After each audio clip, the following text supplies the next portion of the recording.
केवल नारायण नारायण भजते हैं, फिर नारद जी महाराज ऐसा श्राप क्यों गए? तब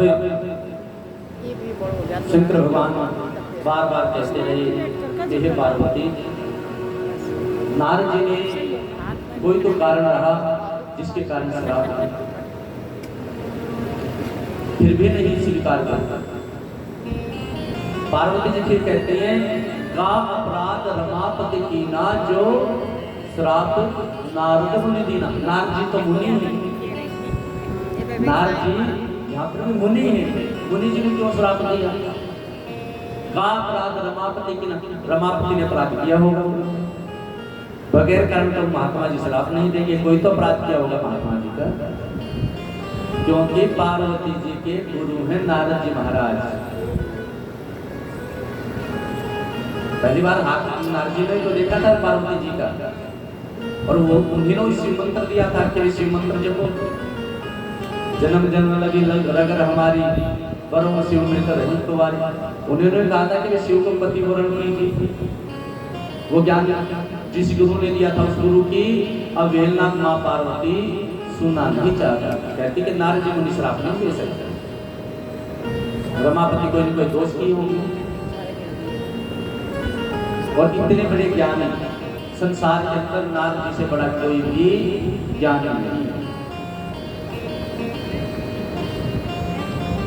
बोले कि बहुत ज्ञानी है, ऐसे ही बरखा जो अपनी वाणी है वो व्यर्थ नहीं बोलते।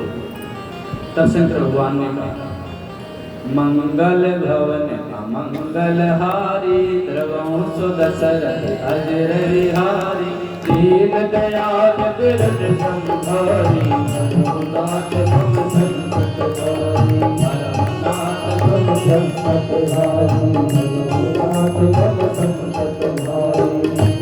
बोले ऋषि महेश तब ज्ञानी मूल न कोई, जस रघुपति करे ते संतोषी हो। शंकर भगवान ने कहा, बार बार ज्ञानी मत कहिए।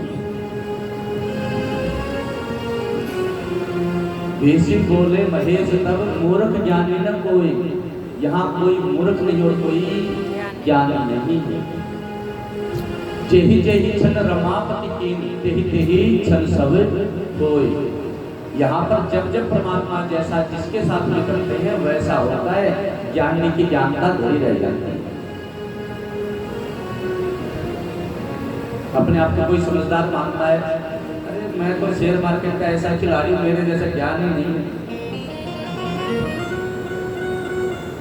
ऐसे ऐसे रुपया डुबोए बैठे हैं जो बड़े बड़े ज्ञानी होने हैं,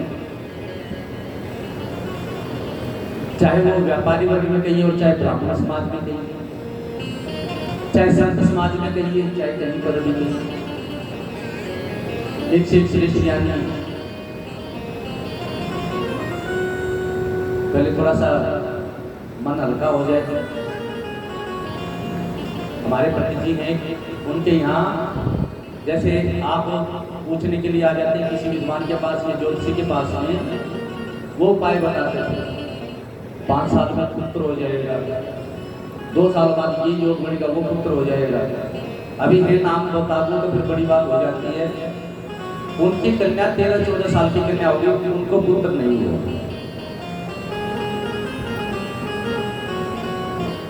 महाराज जी जानते हैं, पंडित जी महाराज अपने भैया राम जी भी जानते हैं, महेश जी भी जानते हैं। उनको जब 14-15 साल की उनकी कन्या हो गई, तब जाकर के प्रभु की कृपा से बाद में उनको अभी लगभग 7 साल पहले उनको पुत्र हुआ। तो ज्ञानी मूढ़ न कोई, यहाँ कोई ज्ञानी नहीं और कोई मूर्ख नहीं। जेहि जेहि रमापति कीनी, तेहि तेहि छन सब होय। जब परमात्मा चाहते हैं तब काम होते हैं, किसी के बताने से करने से नहीं होते हैं। किसी को ज्यादा मैं करने के अभिमान करने की आवश्यकता नहीं। हमारे लाला जी सेठ जी बैठे हैं, पता नहीं कितने उपाय बताए, उनका नहीं होता। कभी जब परमात्मा की नजर हो जाए, दृष्टि हो जाए, तो अपने आप में काम हो जाता है। तो कोई यहाँ ज्ञानी नहीं, कोई यहाँ मूर्ख नहीं। पार्वती जी कह रही है कि प्रभु जी नारद जी ज्ञान ऐसे ज्ञानी हैं कि वो श्राप नहीं दे सकते। लेकिन शिव भगवान ने कहा कि ज्ञानी मूर्ख ना कोई, यहाँ कोई ज्ञानी नहीं, कोई मूर्ख नहीं। क्यों? क्योंकि स्थान का प्रभाव माना जाता है, संगत का प्रभाव माना जाता है। संगत का प्रभाव आप जान लीजिए, बरसात का महीना है, स्वाति नक्षत्र आएगा, स्वाति नक्षत्र में वो वर्षा यदि हो जाए, यदि एक बूंद सिप्पी के अंदर जाकर के गिर जाएगी तो वो मोती बनेगी। वही एक बूंद जल की यदि सर्प का मुंह खुला है और उसके अंदर गिर जाए तो वो गरल बनेगी, जहर बनेगी। और वही एक बूंद यदि नाली में गिर जाए तो कीचड़ बनेगी। स्थान, समय, संगत, ये बहुत विशेष महत्व रखता है। आप कहाँ हैं, आपका समय कहाँ बीत रहा है, आपका धन कहाँ जा रहा है, ये सारे का सारा आपकी संगत और समय बताता है कि आप श्रेष्ठ स्थान पर हैं कि गलत स्थान पर। आप अपने समय को अच्छे से स्थान पर बिता रहे हैं कि किसी बुरे स्थान पर बिता रहे हैं। इसलिए स्थान का महत्व, वो कथा नारद जी महाराज की श्रेष्ठ सिद्ध करते हैं। एक समय पर नारद जी महाराज हिमालय क्षेत्र से गुजर रहे थे और वहां पर मां मंदाकिनी गंगा जी का किनारा और वहां पर कोई गुफा देखी। उस स्थान को देख करके नारद जी महाराज का मन हुआ कि यहाँ पर तपस्या की जाए, तप किया जाए। आप और हम यहाँ बैठे हैं तो इस समय पर तो यही मन आएगा कि कुछ देर कथा सुन ली जाए, कुछ भगवान का भजन कर लिया जाए, मंदिर में आकर शंकर भगवान को जली चढ़ा दिया जाए। स्थान पर आए हैं तो प्रभाव तो पड़ेगा स्थान का। और नारद जी महाराज जी को गुफा दिखाई पड़ गई। गुफा किसमें की? शंकर भगवान की तपस्थली की। उस तपस्थली के ऊपर श्री शंकर भगवान ने तपस्या की थी और तपस्या के द्वारा कामदेव को वहां पर प्रसन्न किया गया। नारद जी महाराज ने देखा गंगा का किनारा है, सुंदर वृक्ष है, सुंदर गुफा है, यहाँ पर बैठ करके भगवान का सुमिरन किया गया। आ गया ना स्थान का प्रभाव, भगवत चिंतन करने का, संकीर्तन करने का मन हो गया। और ऐसे स्थान पर बैठ करके नारद जी ने जो भगवान का स्मरण किया, ध्यान किया, समाधि लगी और उनकी तपस्या का जो तप था वो दूर दूर तक फैल गया। जब उनकी तपस्या का जो तप का प्रभाव था ऊपर इंद्र के लोक तक जा पहुंचा और इंद्र जी के मन के अंदर घबराहट हुई। कैसे घबराहट? जिस प्रकार से शेर को देख करके यदि कोई कुत्ता है वो हड्डी को दबा करके उठा कर भागता है कि ये मेरी हड्डी नहीं सुन ले, उसी प्रकार से जो नारद जी की तपस्या थी वो थी एक त्याग। लेकिन इंद्र के मन के अंदर आया कि ये मेरी इंद्र पद लेने के लिए, गद्दी लेने के लिए तपस्या कर रहे हैं। यदि ये ऐसे ही निरंतर तपस्या करते रहे तो एक दिन ये मेरा पद छीन लेंगे, मेरी गद्दी छीन जाएगी। इसलिए इनकी तपस्या भंग करनी है। तब जाकर के इंद्र देवता ने कामदेव को याद किया और कामदेव को कहा कि किसी भी प्रकार से जाकर के आप नारद जी महाराज की तपस्या भंग कर दी। ना पी लियो, फिर देखेगी यूं यूं होंगे सब। और देखिए, जिसके मन के अंदर जैसे विचार एक बार बस जाए, पुराण कहता है कि यदि मटके के अंदर आपने शराब डाल दी, फिर उस मटके को आप गंगा जल में डुबो दीजिए, जो उसके दुर्गुण हैं वो निकलते हैं। इसी प्रकार से इंद्रियों के स्वामी हैं इंद्र, तो उनके अंदर तो इंद्रियों का ही सारा आनंद, कि मेरा आनंद न छीन, यही उनके मन के अंदर व्याप रही। कामदेव को तैयार किया, क्या करके नारद जी महाराज की तपस्या बन गए।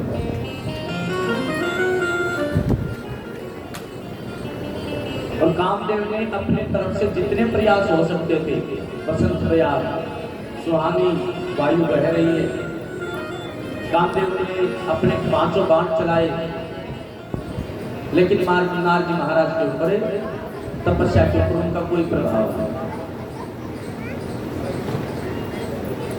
तब हाथ जोड़े कामदेव जी महाराज, बोले प्रभु जी मुझे क्षमा कर दीजिए, मैं आपकी तपस्या पूर्ण करने के लिए आया, लेकिन आप तो इतने बड़े योगी महात्मा हैं, आपके ऊपर मेरा कोई प्रभाव नहीं चलता। रामचरितमानस सुंदरकांड सब पढ़ते हैं, एक दोहा है, काम क्रोध मद लोभ सब नाथ नरक के पंथ, सब पर हरि रघुवीर ही भजो भजई संत। अभी संत रूप में कौन भज रहे हैं यहाँ पर? नारद। केवल एक दोहे के ऊपर सारी कथाएं हैं, काम क्रोध मद लोभ सब नाथ नरक के पंथ। केवल एक दोहे के ऊपर, एक लाइन के ऊपर सारी कथाएं नारद जी महाराज। कामदेव ने प्रणाम किया, प्रभु जी आपके ऊपर मेरा कोई प्रभाव नहीं, काम खत्म हो गया नारद जी महाराज का, ठीक है। लेकिन कामदेव ने जाते जाते दूसरी चिंगारी लगा दी।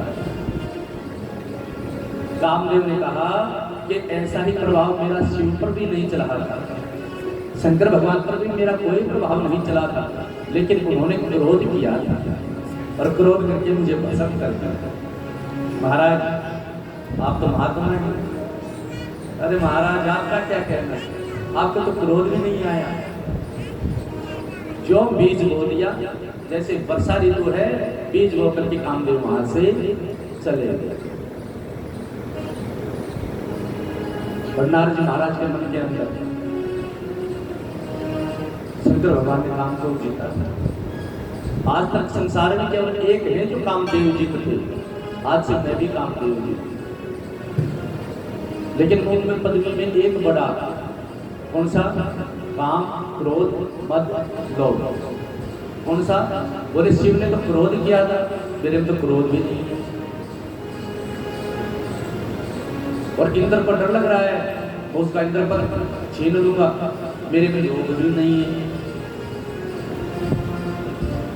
लेकिन एक आ गया, न काम न क्रोध न लोभ, लेकिन जो अंत का दुर्गुण था मत, मैं, जो मैं का विमान था वो नारद जी में प्रवेश कर गया। और नारद जी महाराज सर्वप्रथम अपने पिता के पास आ गए, विरंची के लोग जाकर के उनको कहा कि पिता मैंने तपस्या की और मैंने कामदेव को जीत लिया। पिता ने कहा कि बेटा देखो, कोई भी गुप्त बात, कोई भी रिद्धि सिद्धि ताकत, अर्थ से दिन हो निधि यदि आपको मिल जाते हैं तो सब जगह बखान नहीं करना चाहिए। हमारे बड़े बुजुर्ग जो है समझाते थे कि भजन और भोजन ये हमेशा पर्दे का ही होता है। आपने कितनी मालाएं कर ली, कितनी जप सिद्धि आपके पास में, आप कैसा आशीर्वाद दे सकते हैं, आपके झाड़े से क्या हो सकता है, ये गुप्त रखना चाहिए। लेकिन आजकल तो पहले स्टेटस लगाना जरूरी है, मैंने हवाले कर दिया है। आजकल दिखावे की तरफ ज्यादा चला, जबकि ये बातें गुप्त हैं। जब आपकी भक्ति है, भक्ति किसी को दिखाने की जरूरत नहीं है कि हम भक्त हैं। किसी भी प्रकार का चिन्ह है, चाहे वो मस्तक पे लेपन है या किसी प्रकार का वेशभूषा है, दिखाने की जरूरत नहीं है। जो भक्त होगा वो सादा रहेगा। निर्मल मन जन सो मोहे पावा, मोहे कपट छल छिद्र न भावा। उसके सामने कोई चिन्ह लेकर के जाने की जरूरत नहीं है, वो पहचानता है, सबको पहचानता है। कर्म करे विधि नाना, चले विधि पद प्राण। वो बगैर नेत्रों के सबको देख लेता है और बगैर पैरों के चलता है और बगैर हाथों के वो सबके काम करता है। और ऐसे ही नारद महाराज अपने पिता को समाचार दे करके इंद्र की सभा के अंदर जा करके सभी ने नारद महाराज को प्रणाम किया। और सबके सब कह रहे हैं कि मुनि जी हमको तो आचरण जा रहा है, आपको काम ने परेशान नहीं किया। माताएं भी बैठे हुई, मेरे बड़े बुजुर्ग भी बैठे हुए। संसार के अंदर ऐसा कोई जीव नहीं है जिसको इस प्रकार की कामनाएं परेशान नहीं करती। और यदि कोई कहता है कि मैं तो बिल्कुल ही ब्रह्मचारी, तो वह सत्य है, झूठ है। नाम नहीं ले सकते हम, ठीक है, मंच पर है। ऐसे ऐसे सिद्ध महात्मा जेल के अंदर पड़े हुए हैं। क्यों? पर्वत के ऊपर आदिवास, आक धतूरे का भोजन, पर्वत प्रवासा तही सतावे काम। बालाजी महाराज का मंदिर है अभी हमारा। बालाजी महाराज की उत्पत्ति कहाँ से है? शंकर भगवान ने विष्णु जी का मोहिनी रूप देख लिया था। और जब विष्णु भगवान का जब वो मोहिनी रूप देखा, शंकर जी भगवान का पतन हुआ, तो उस बीज को द्रोण के अंदर रख करके केसरी जी के, पवन जी की पत्नी अंजना जी के गर्भ के अंदर कान के द्वारा स्थापित किया गया था। वहां से बालाजी महाराज की उत्पत्ति हुई। शंकर स्वयं केसरी नंदन, स्वयं शंकर भगवान केसरी नंदन है। लेकिन वहां पर सबके सब आश्चर्य कर रहे हैं सभा में, और नारद जी महाराज को और हवा दे रहे हैं। अरे महाराज आश्चर्य है, शंकर भगवान ने कामदेव को जीता था, उसके बाद में आप ही हुए वो सही से। अरे उनको तो क्रोध भी आता है बहुत ज्यादा, पसंद कर दिया था बेचारे कामदेव को, आपको क्रोध भी नहीं आया। इंद्र जी सामने बैठे, नारद जी महाराज ने कहा कि आपने कामदेव जी ने इसलिए भेजा था ना, कामदेव को कि मैं आपका पद लूंगा, लेकिन देखो मुझे आपका पद का लोभ भी नहीं है, मैं आपका पद भी छोड़ के जा रहा हूं। मुझे नहीं चाहिए इंद्र पद, मुझे नहीं चाहिए इंद्र लोकी का राज्य। वहां से ऐसा कह करके शंकर भगवान के बाद शिवलोक में गए और जाकर के शंकर भगवान से भी अपनी तपस्या का बखान किया। प्रभु जी आपने कामदेव को जीता था, मैंने भी कामदेव को जीत लिया। शंकर भगवान का अच्छी बात, आपको क्रोध आ गया था महाराज उस समय, याद है? मुझे क्रोध नहीं है, मैं आपसे और आगे। शंकर भगवान का अच्छी बात, बहुत अच्छी बात आपने तपस्या की। लेकिन नारद जी महाराज बार बार प्रार्थना करते, कौन सी? बार बार विनय मुनि तोहि, जिब ये कथा सुनावै मोहि। बोले मुनि जी बार बार हाथ जोड़ रहा हूँ आपको, बोले बार बार विनय मुनि तोहि, जिब कथा सुनावै मोहि। बोले बार बार मना कर रहा हूँ, बोले आप मुझे तो सुना दिए कथा, लेकिन तिमि जनि हरि सुनाऊं कबहू, चले प्रसंग दुराऊं तब। बोले यदि हरि के सामने कभी प्रसंग चल पड़े भक्ति का, तपस्या का, बोले प्रसंग चले तभी भी मंत्र बताना। बोले हरि जी पूछेंगे आपसे, और जी नारद जी महाराज कैसे हो, क्या किया इतने दिन, कहाँ रहे, क्या करते रहे, लेकिन पूछने पर भी आपको अपनी तपस्या नहीं बताना, मत बताइए, और विशेष करके हरि जी से। लेकिन किसी को अच्छी सीख भी दी जाए तो सामने वाले को लगता है कि ये तो मेरा अहित चाहता,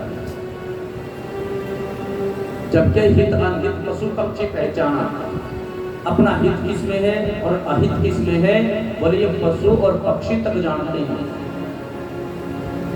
चींटी सबसे छोटा चीज और हम सोचते मसल देंगे, चींटू बाप दबाने का प्रयत्न करेंगे, वो चल पड़ती है कि नहीं पर चल पड़ती। मच्छर बैठा हुआ आपको मारने के लिए हाथ कीजिए तब तक तोड़ जाता है, उसको भी पता मुझे मारने के लिए प्रयत्न किया जा रहा है। तो इतना तो जीव जंतु तक भी जानते हैं, मनुष्य के पास में तो बुद्धि भी विवेक है, श्रेष्ठ है। लेकिन बार बार शंकर भगवान कह रहे हैं, संबुद्धि इन उपदेश हित नहीं नारद ही सुहान, भरद्वाज को तुक सुनो हरि इच्छा। बार बार हित की बात कह रहे हैं शंकर जी कि मत बताना किसी को, मत विष्णु जी को कहना, लेकिन उनको ये बात अच्छी नहीं लग रही कि मुझे क्यों रोक रही है। नारद जी को लगा कि संसार में जो कामदेव जीतने की उपाधि थी उस शिव के पास में है, और ये नहीं चाहते कि कोई बराबरी है संसार में, ये कामदेव को जीतने वाले शंकर भगवान। यदि दूसरे का किसी का नाम आ गया तो फिर इनका नाम तो नीचे रह जाएगा ना। मेरे में क्रोध भी नहीं है, लोभ भी नहीं है, नहीं सुहाई। जब किसी को बड़ों की बातें अच्छी नहीं लगती है समझाने की, तो विनाश काले विपरीत होती, विनाश काल में बुद्धि विपरीत चलेगी। बड़ों की कई बात अच्छी नहीं लगेगी।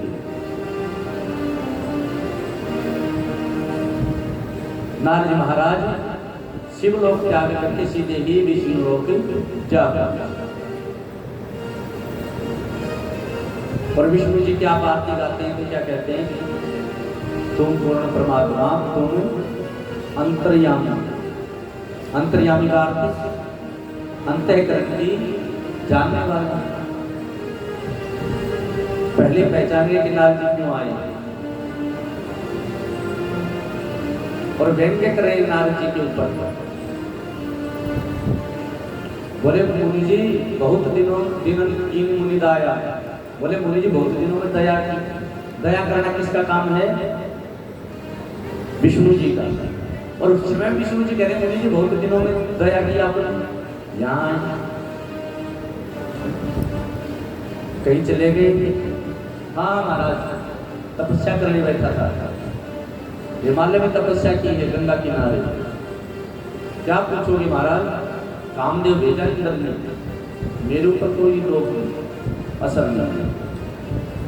इंद्र सोच रहे थे मैं पद के लिए तपस्या करा, मुझे तो लोभ भी नहीं,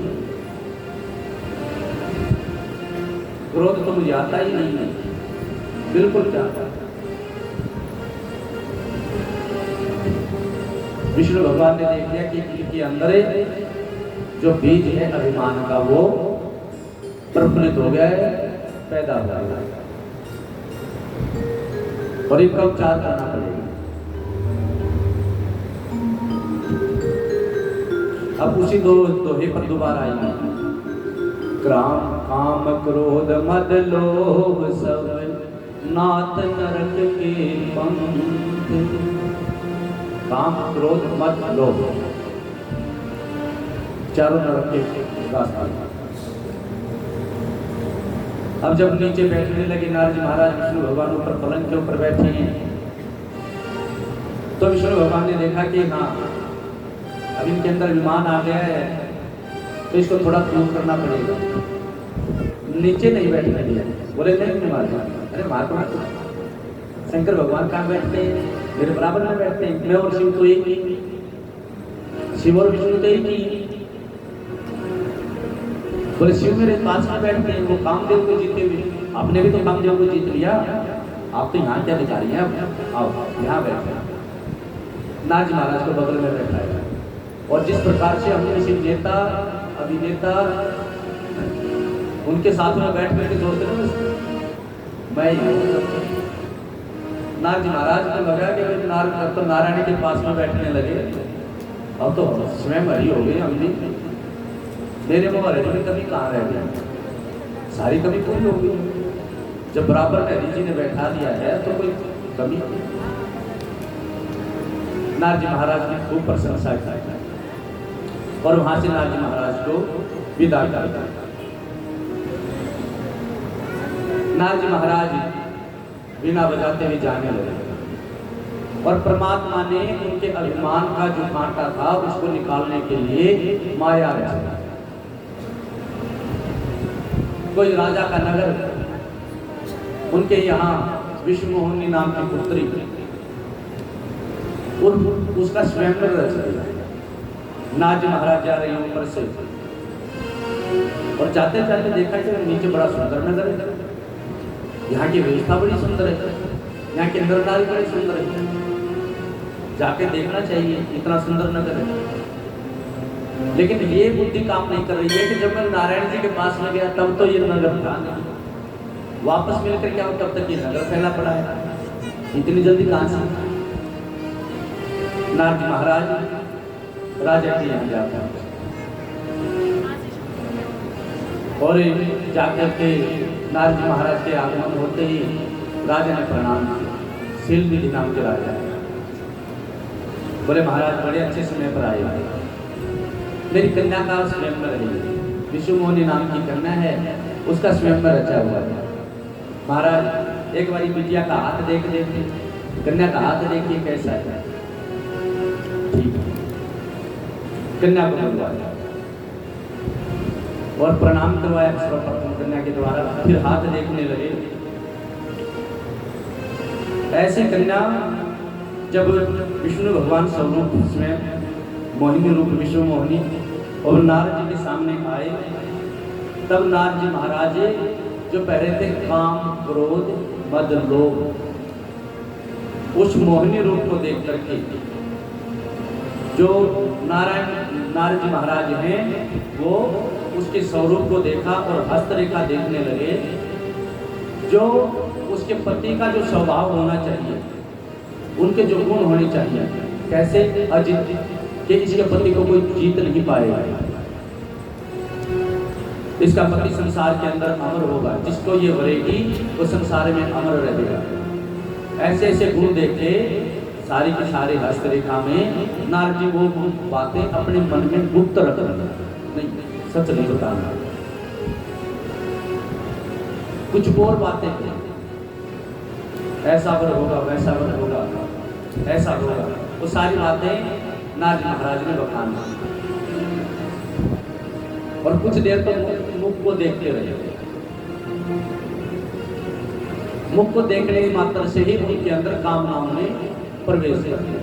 जो नारद जी महाराज विष्णु जी के पास जा रहे थे, जब तक कह रहे थे मेरे पास में काम का कोई स्थान नहीं, तपस्या के प्रभाव से, स्थान के प्रभाव से यदि शिव क्षेत्र में बैठे थे तो कामदेव को जीत करके आए थे, और यदि नारी को सामने देखा तो काम के अंदर बह चले।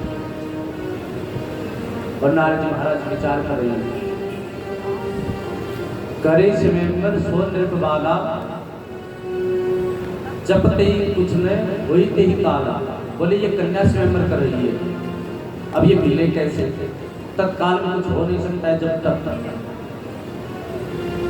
तो फिर बोले हरि सहाय हो सकता, भगवान के पास जाऊंगा, वो मेरे सहायक है, उसके जैसा कोई हित ऐसे नहीं। हो हरि सन मांगो सुंदर भाई, हो हरि जात गौर अति भाई, सिया राम जय जय राम, सिया राम जय जय राम।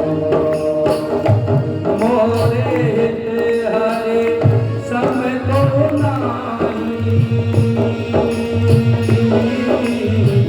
यही अवसर कब हो सहाय। सिया राम जय जय राम। सिया राम जय जय राम। बोले राजा रामचंद्र भगवान की जय। नाथ जी महाराज ने कहा कि मेरे पास में केवल और केवल परमात्मा का बल बचा है। परमात्मा के साथ पास जाकर के मैं सुंदरता मान लेता हूँ, क्योंकि विवाह में अपने यहाँ गीत गाया जाता है, ब्याह हुआ है बना बने का, अंबर से पड़े बतासे बेटियां नीचे फूटते हैं, ब्याह हुआ बना बने का, लोग मुझे लूटते हैं। भाई कन्या को कैसा वर चाहिए? सुंदर। वर को क्या चाहिए? सुंदर पत्नी। ये जो खाना पीना शादियों में करते हैं तो लोगों के लिए होता है। नाथ जी महाराज को लगा कि यदि मेरे पास में सुंदरता हो तो कन्या उसके ऊपर ली जाएगी, और जाकर के विष्णु भगवान से सुंदरता की कामना है।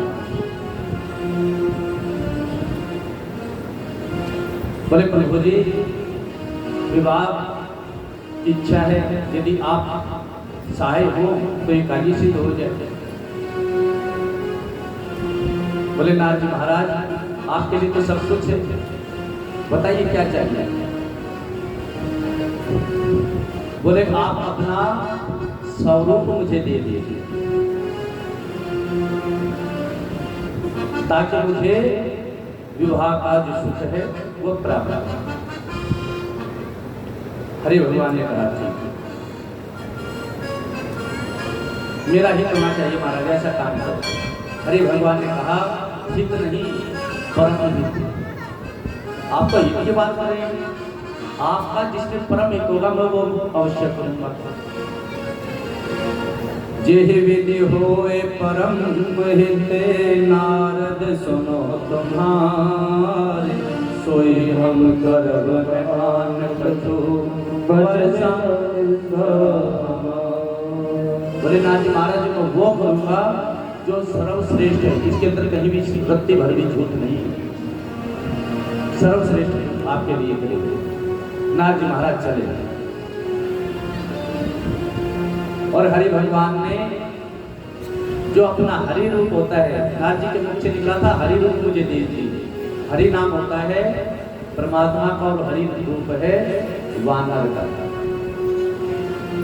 वानर का स्वरूप दिया नाथ जी महाराज ने, और उधर शंकर भगवान ने देख लिया था कि इनके मन के अंदर मध्य प्रवेश कर गया है, इसलिए इनका बचाना आवश्यक, इसलिए अपने गौ गणों के पीछे पीछे भेज दिए। नाथ जी महाराज हरि रूप वानर रूप में, और साथ में वो दोनों के दोनों रुद्रगण, जहां पर सभा रची गई उस सभा के अंदर जाता है। और नाथ जी महाराज विचार करें कि कन्या सबसे पहले मुझे देखेगी, बस ऐसा सुंदर रूप बनाया है, सब लोगों को छोड़कर मेरा वर्णन करेंगे। नारद जी महाराज सबसे आगे की पंक्ति में बैठे, लेकिन रामचरितमानस और शिव पुराण कहता है कि तेज दिशा भोले ही लोग की नहीं विश्वमोह, बोले भूल से उस दिशा में नहीं गई विश्वमोह। नारद जी महाराज को लगा कि कन्या के कोई आंख में कमी हो सकती है, भाई इतना सुंदर यहाँ बैठा है, हरि रूप में नारद जी महाराज बैठे हैं, हो सकता है इसमें आंख में कोई कमी हो, इधर का नहीं दिखाई देता हो, इसलिए मैं उधर चला जाऊँ, शायद उधर का दिखाई देता। नारद जी महाराज ने पंक्ति परिवर्तन किया, दिखाते ना रामायण में रामचरितमानस। नारद जी महाराज एक पंक्ति से दूसरी पंक्ति में जाकर के बैठे, और व्याकुल इतने के बस हिल रहे हैं कि बस अभी पहना देना। लेकिन कन्या ने जयमाला ली और नारद जी से आगे ली, और उसी समय पर स्वयं नारायण भगवान ने श्रेष्ठ वर का रूप बनाया। और इस सभा के अंदर नारायण जी का आगमन हुआ। बोले श्री लक्ष्मी नारायण भगवान की जय हो।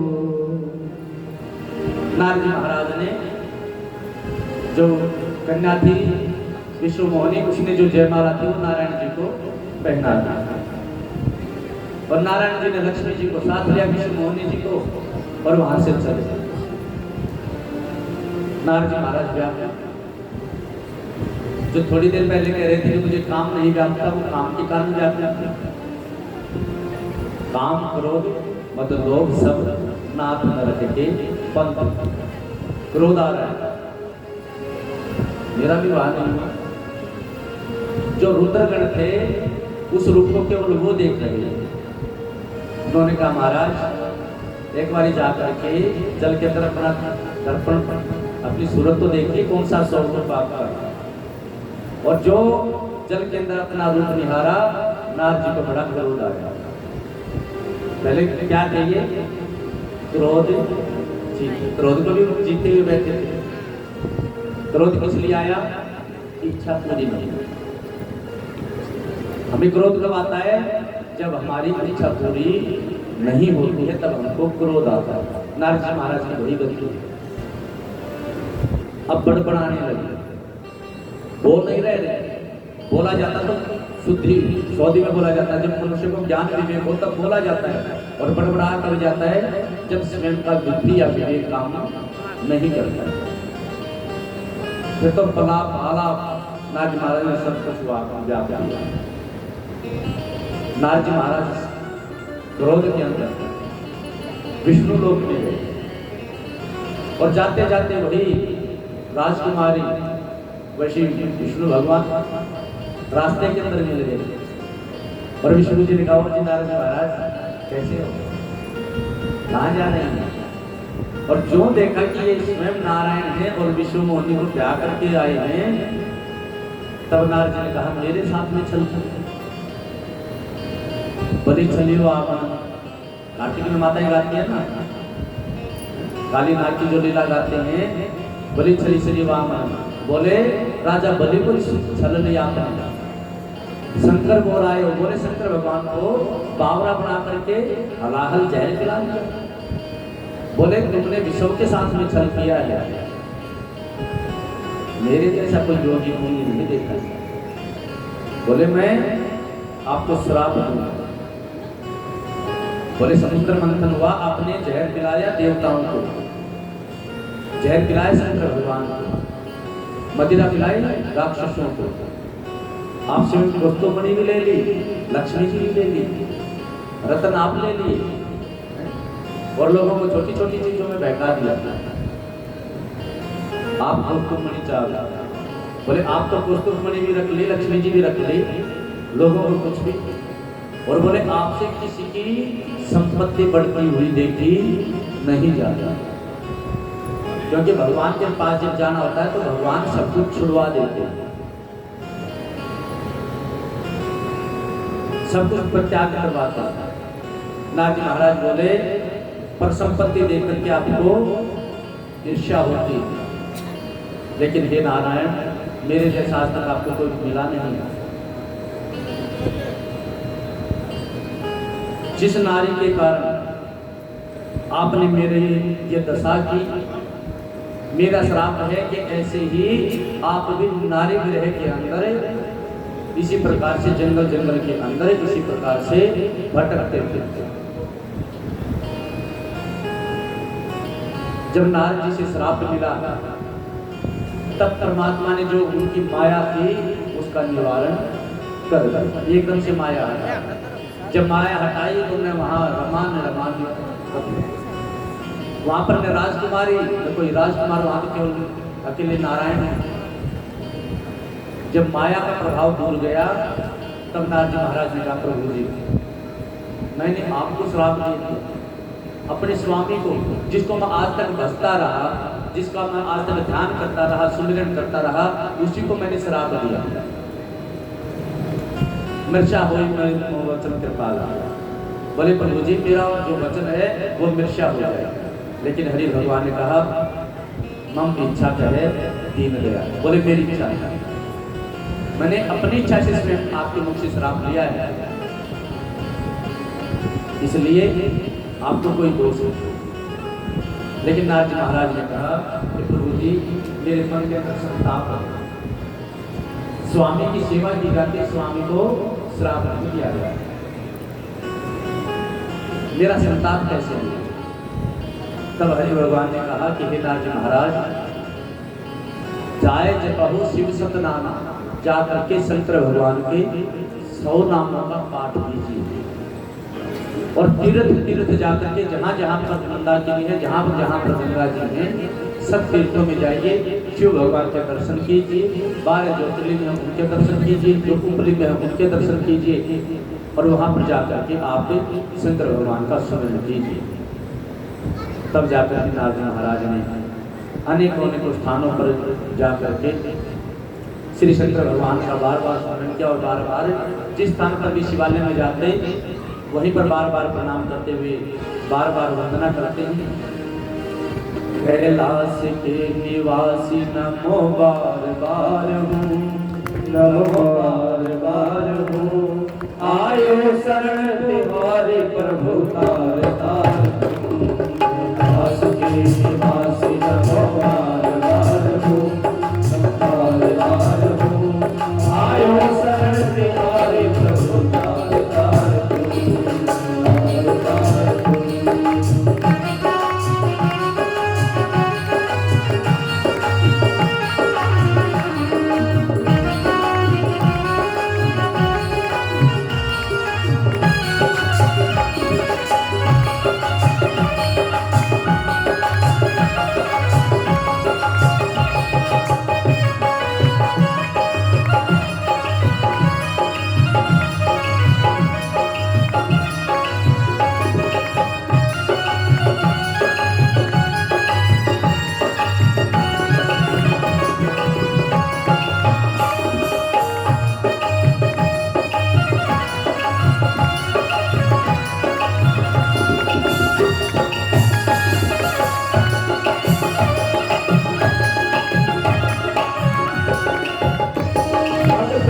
कभी सिर निराश ना किया, आज ने जो चाहे राज दे दिया, भक्तों को कभी सिर निराश ना किया, आज ने जो चाहे राज दे दिया, बड़ा है तेरा दायरा, बड़ा दातार को, बड़ा है तेरा